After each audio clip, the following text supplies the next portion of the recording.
네, 저희는 방학 특집으로 공모주 슈퍼위크를 맡게 된 알트팀 팀장 김지훈입니다.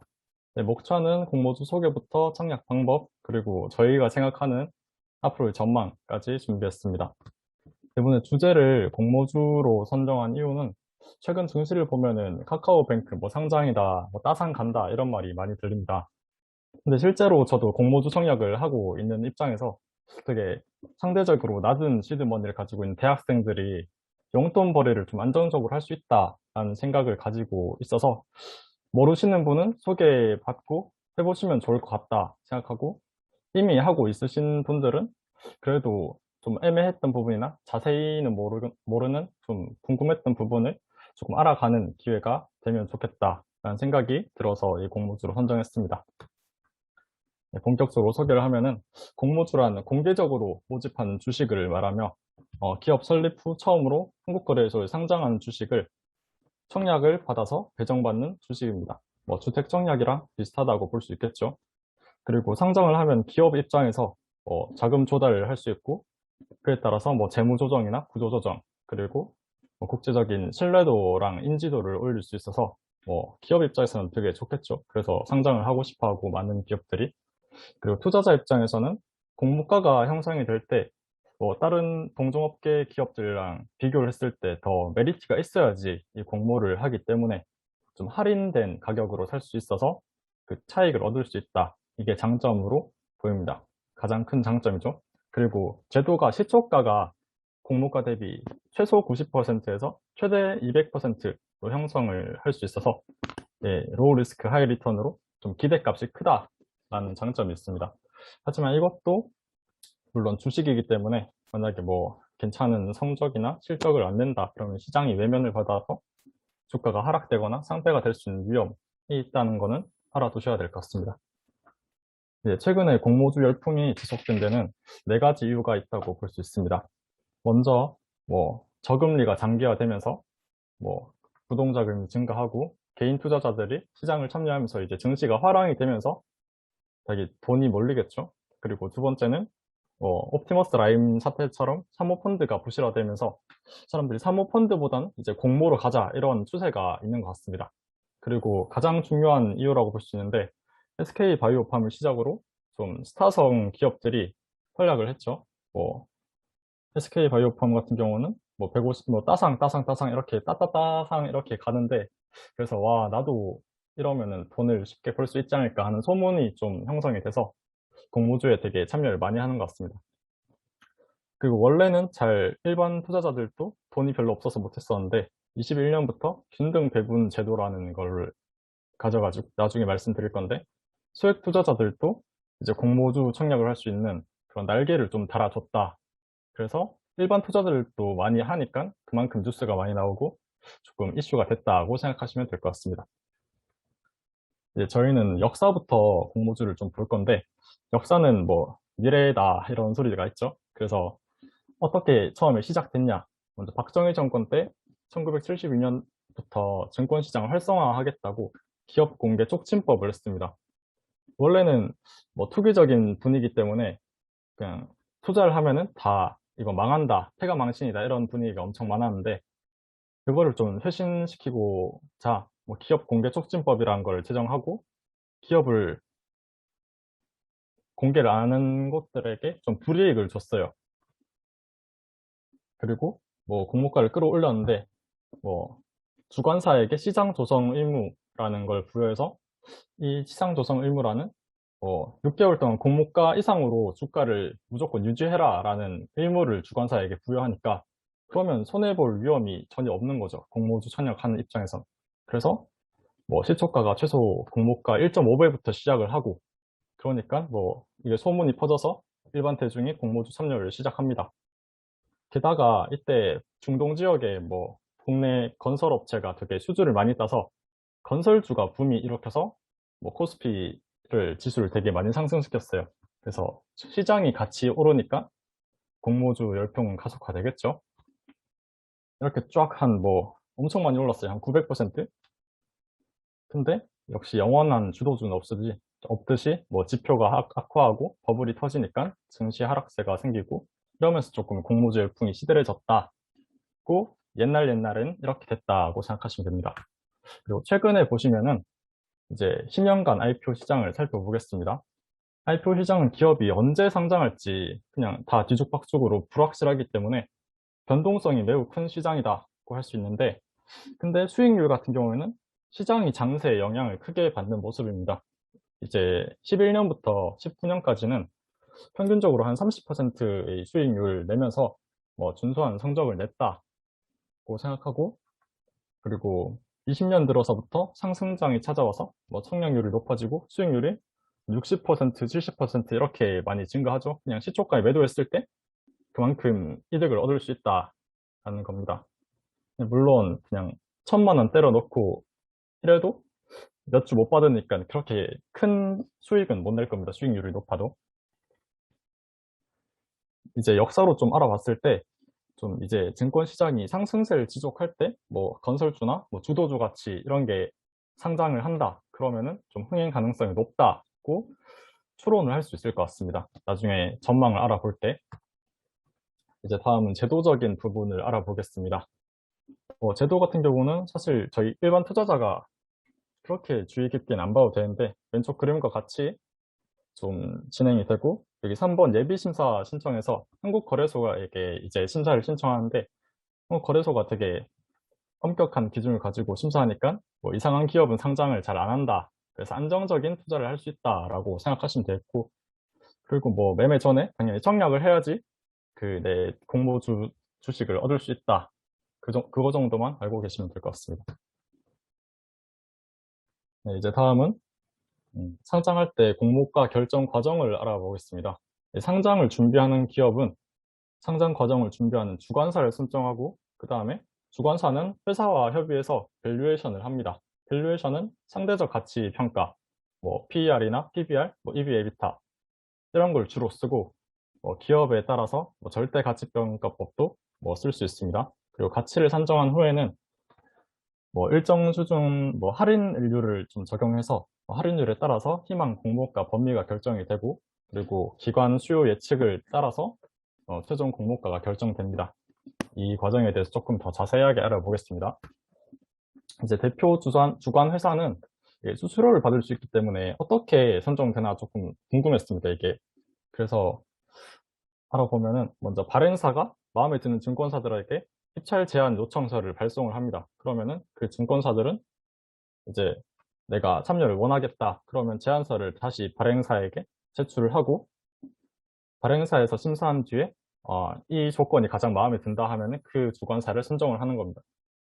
보통 선정된 주관사는 보통 상장사에게 한 2, 3%의 수수료를 받고, 상마다 다르겠지만, 그리고 기관 투자자에게 1%, 뭐 개인 투자자들한테는 증권사마다 한 2,000원이나 아니면 공짜로 뭐 받거나 이런 경우가 있습니다. 이렇게 수수료를 받기 때문에 주관사 간 수수료 경쟁이 심화됐다. 요즘엔 좀 심화된다고 알고 있으면 될 것 같습니다. 다음은 수요 예측입니다. 수요 예측이란 공모 가격을 결정하기 위해서 기관 투자자로부터 청약 전에 희망가를 조사하는 겁니다. 투자 설명회, 투자 수요 예측 공고, 예측 실시 순으로 진행되면서, 공모 가격은 뭐 수요 예측 결과를 감안해서 주관사랑 발행사랑 회사랑 협의해서 정하는 가격으로 합니다. 다음은 제도 개선 방안을 보겠습니다. 최근 공모주 투자가 되게 활성화가 되면서 일반 청약자, 뭐 소액 주주들도 참여를 확대할 수 있으면 좋겠다라는 여론이 형성돼서 이제 개선을 합니다.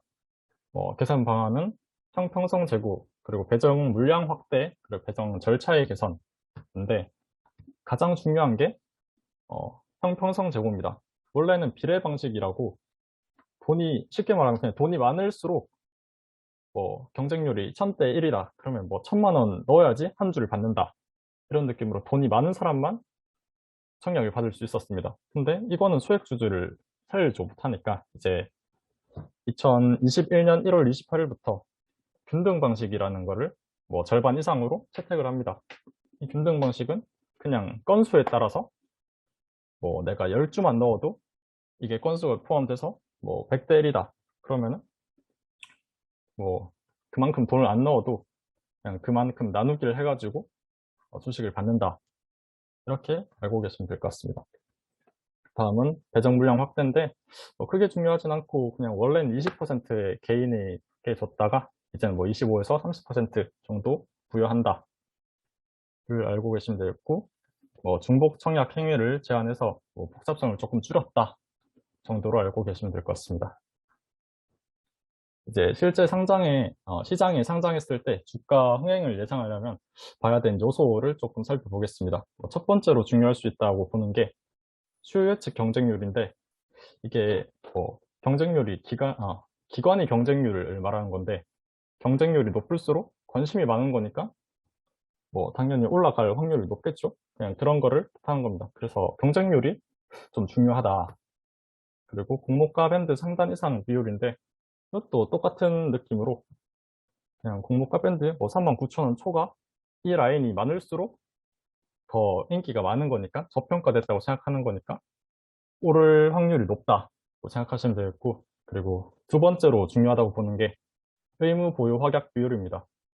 이거는 기관 투자자가 공모 주식을 일정 기간 팔지 않겠다고 하는 건데 이 비율이 낮으면은 낮을수록 그냥 팔 수 있는 권리가 있으니까 처음에 시초가가 높아졌을 때 다 팔아버리면 하락할 확률이 높은 거죠. 그래서 의무 보유 확약 비율이 높을수록 공모주 주가에는 좀 긍정적이다고 할 수 있습니다. 그리고 일반 청약 경쟁률은 기관 말고 개인들이 관심을 나타내는 거 다 정도 하시면 되겠고 세 번째로 중요한 포인트는 유통 가능 물량입니다. 이게 의무 보유 확약이랑 엮이는 건데 보유 확약이 많을수록 이 유통 가능 물량이 적어지니까 이제 물량이 많으면은 매도 물량이 쏟아질 수 있어서 유통 가능 물량이 좀 적을수록 유리합니다. 그리고 증거금 규모가 보통 크면은 IPO가 흥행했다고 하는데 대기업의 경우는 공모 규모가 커서 경쟁률이 좀 적게 나올 수가 있습니다. 근데 그건 아니다. 그냥 규모가 크면은 흥행할 확률이 높다 정도로 알고 계시면 됩니다. 네, 앞에 많은 척도를 봤는데 사실 무엇보다 중요한 거는 기업이 본질적 가치가 아니겠어요. 그러니까 성장성, 본질적 가치가 가장 중요하다고 할 수 있고 최근에 비슷한 시기에 고평가 논란이 있던 카카오뱅크나 크래프톤의 경우를 보더라도 카카오뱅크는 성장성 같은 걸 인정받아서 성공적인 IPO를 했지만 크래프톤은 여러 리스크 악재가 겹치면서 내리막을 겪었습니다. 그래서 이제는 그냥 무지성으로 들어가는 것보다 기업이 본질적 가치를 좀 알고 상황을 보면서 얼마나 공모가가 나왔나를 보면서 조금 옥석 가리기가 필요하지 않나 라고 생각합니다. 이제 앞으로 수익률을 기대하기 위해서 조금 올해 상장한 기업들이 주가 추이를 확인해 봤습니다. 이건 다 공모가 대비 그냥 시초가 종가에 팔았을 때 수익률을 얘기한 거고요.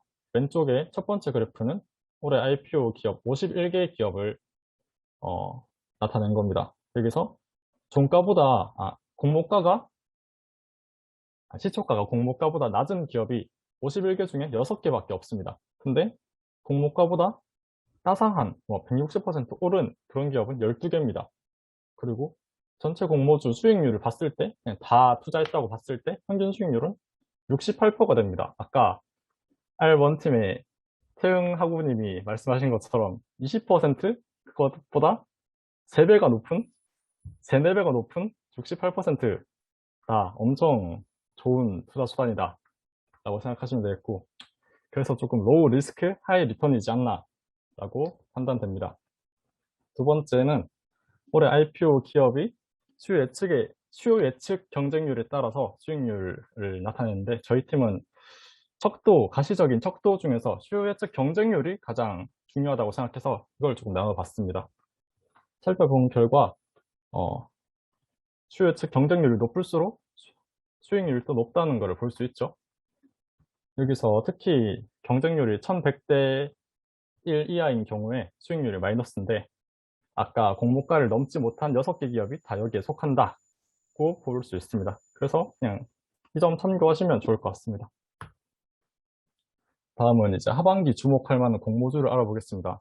먼저 스펙주를 가져왔는데 투자하다 보면은 유진 스펙 7호, 신한 스펙 8호 이런 걸 볼 수 있습니다. 그리고 어떤 스펙주 들어가 봐서 차트를 보면은 6일 연속 뭐 상한가 찍고 이러는데 이게 뭐지 싶어가지고 그냥 들고 와봤습니다. 우선 스펙주란 다른 기업과 합병하는 거를 유일한 목적으로 하는 그냥 페이퍼 컴퍼니라고 보시면 되는데, 뭐 기본 구조는 상장 후에 3년 동안 이게 만기가 있습니다. 3년. 합병을 할 기업을 찾는데 합병에 성공하면은 그 회사가 되는 거고, 그리고 실패하면은 상장 폐지가 되는데, 이 상장 폐지가 될 때 이 종이 쪼가리가 없어지는 게 아니고 그냥 공모가만큼 돌려줍니다. 그리고 심지어는 그냥 은행 이자처럼 이자도 조금 붙여서 줍니다. 그러면은 개이득이죠? 완전? 합병에 성공하면은 뭐 예를 들어서 삼성 스펙 2호가 뭐 지금 3,000원인데 뭐 3만 원짜리 MP라는 기업이랑 합병을 한다. 그러면 3,000원짜리가 한 주가 이제 3만 원짜리 MP 한 주가 되는 겁니다. 10배에 갑자기 뛰죠. 그러면 믿져야 본전이다 라고 생각하시면 됩니다. 그렇듯 스펙의 장점은 모든 공모가는 2,000원으로 대부분 상장 후에 뭐 기대감으로 되게 2,000원보다 높은 가격을 형성하고, 그리고 원금을 보장한다는 게 가장 매력적입니다. 그리고 일반 청약이랑 동일하게 청약을 하는데 경쟁률이 좀 비교적 낮아가지고 공모 배정도 꽤나 받는다고 합니다. 근데 아무래도 아무래도 가격이 되게 낮다 보니까 좀 들인 노력에 비해서 큰 수익은 얻기 힘들다. 그리고 정보를 좀 얻기가 힘들다라는 부분을 단점으로 뽑을 수 있을 것 같습니다. 만약에 투자를 하실 때 성공적인 투자를 하기 위해서는 좀 기업에 있는 사람들, 그리고 합병 성공 사례 등을 보면은 좋을 것 같습니다. 만약에 스펙주를 투자하실 분들은 그냥 변동성이 좀 클 수 있기 때문에 시장에서 사는 것보다는 그냥 공모주로 청약해서 사는 거를 추천드립니다. 이제 하반기에 예고되어 있는 IPO 대여들을 보겠습니다. 예상가치 50조 원, 이제 공모 규모 역대급 규모라고 하는 LG 에너지 솔루션으로 시작해서 16조 정도를 유지하는 카카오페이, 그리고 현대중공업 등등 되게 살벌한 기업들이 이제 기다리고 있어서 앞으로 하반기에도 뭐 주목할 만한 공모주가 엄청 많아서 시장은 괜찮을 것 같습니다. 공모주 시장은. 그래서 공모주 한 번도 안 해보신 분들은 여기서 관심 가져다 보시면 좋을 것 같습니다.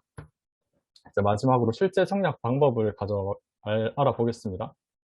제가 평소에 쓰는 미래에셋 대우 MTS를 예시로 들었는데 다른 증권사 경우도 뭐 비슷할 거니까 뭐 검색해서 찾으시면 됩니다.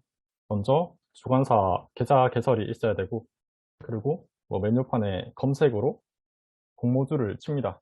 그리고 하고 싶은 공모주를 클릭하고 이제 청약금을 넣으면 되는데, 신청을 하면서 여기서 보통 요즘에 최소 비중은 10주를 신청하는데, 뭐 예를 들어서 공모가가 15,100원이다 그러면 우리가 10주를 신청하니까 15만 1,000원에서 거기 절반인 75,500원만 입금을 하면 되는 겁니다. 그리고 미배정부는 환불일에 그냥 환불되니까 그 점 알아두시면 되고, 그리고 상장일에 주식 상장되는 거 기다리시면 됩니다. 네, 소소한 팁을 준비했는데 제가 가장 강조드리고 싶은 거는 그냥 증권사 계좌를 미리 많이 만들어 놓자인데, 왜냐면은 증권사마다 다르겠지만 뭐 20영업일 제한이 있어가지고 하나 만들고 바로 다른 걸 만들 수 없을 수가 있습니다. 그러면은 청약을 하고 싶은데 계좌를 못 만들어서 못하는 경우가 있을 거니까 그냥 미리 만들어 두시면 좋을 것 같다. 그리고 뭐 주관사가 여러 개다 그러면 그냥 좀 기다리시다가 경쟁률 괜찮은 주관사를 선택해서 넣고, 그리고 웬만하면 최소 비중 10주 정도 넣으면 좋을 것 같습니다. 돈이 엄청 많지 않은 이상. 그리고 시초가에 그냥 바로 팔아버리는 것도 확신이 없을 경우에 그냥 괜찮은 전략이다 정도 소개해 드립니다. 그리고 계좌 개설 제한 증권사를 구분했는데 이거 증권사마다 계속 뭐 제도가 달라서 뭐 정확하지 않을 수가 있습니다. 근데 그냥 나눴다. 그리고 여기 표시한 증권사들은 이제 청약을 많이 하는 주관사들이기 때문에 웬만하면은 계좌 개설을 추천드리고, 만약에 뭐 비대면 영업일 제한이 걸려가지고 빨리 해야 되는데 급한데 못한다 이런 경우에 은행 연계 계좌를 사용해서 조금 피할 수 있는 방법도 있다 정도로 알고 계시면 될 것 같습니다. 이제 이로써 공모주를 살펴봤는데 그냥 공모주는 평소에 상승장에서 시장에 관심을 받는 종목이 상장할 때 높은 수익을 보였다. 그리고 20년 코로나 이후, V자 반등 이후 큰 상승상을 보이면서 공모주는 IPO 대여와 함께 현재까지 높은 수익률을 유지하면서 주목을 받고 있습니다. 이제 21년 하반기를 앞둔 지금은 대형주보다는 좀 적정 공모가의 중견 회사 정도의 되게 따상이나 이런 게 관심이 많이 몰리고 있는 추세입니다. 그리고 지금 코스피가 박스권 행보나 오늘 좀 급격하게 하락했는데 상승 압력은 보이지 않는 상황에서 제 생각에는 이제 아직 LG 에너지 솔루션이랑 좀 큰 기업들이 남아있기 때문에 이것들이 망하지 않는 이상은 그래도 하반기까지는 괜찮을 것 같다. 근데 만약에 이 기업들 추이가 갑자기 확 무너진다. 그러면은 공모주 시장은 조금 힘들지 않을까라는 생각이 듭니다. 최대한 코스피 조정이 안 나왔으면 좋겠고, 계속 공모주 시장이 좋았으면 좋겠습니다. 저는 그냥 올해까지 공모주 열풍이 지속될 거라고 보는 입장입니다. 이상으로 발표를 마치겠습니다. 감사합니다.